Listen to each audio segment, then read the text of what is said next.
M'interroger sur les raisons de la haine. Pourquoi est-ce qu'il n'y a pas de la haine comme ça gratuitement? On déteste quelqu'un parce qu'on a des raisons de détester. Je pense qu'il y a deux choses. D'abord, il y a une espèce de légitimité factice de Emmanuel Macron. On le sait bien.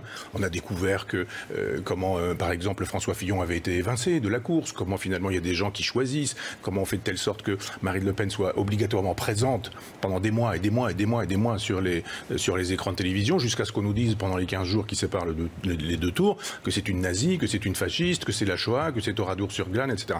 Et au bout du compte, il y a un abstentionnisme qui est considérable. Donc il a une légitimité qui est finalement pas si épaisse que ça. Et puis il y a une deuxième chose, et on a vu ça tout à l'heure avec Nicolas Dupont-Aignan en direct, et puis j'ai vu un peu tout à l'heure quand j'ai commencé à regarder, cette espèce de spectacle de l'Assemblée nationale. C'est ça la démocratie?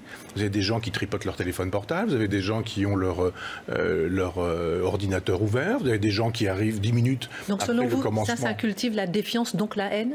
Non, mais vous vous dites, mais il n'y a plus de démocratie, il n'y a plus de représentativité, on est dans un rapport tyrannique. Le pouvoir, le personnage Emmanuel Macron est un autocrate.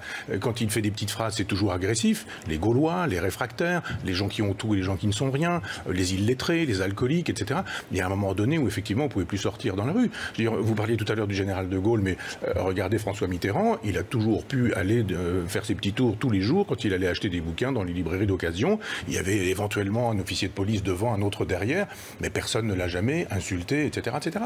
Il y a quelque chose qui est neuf avec l'hystérisation du pouvoir. Ça a commencé avec Sarkozy. C'est le Karcher, c'est casse-toi pauvre con. Enfin, c'est cette idée que si effectivement on est sur ce terrain de l'invective, sur le terrain du mépris, alors effectivement, si on sème le mépris, on récolte du mépris.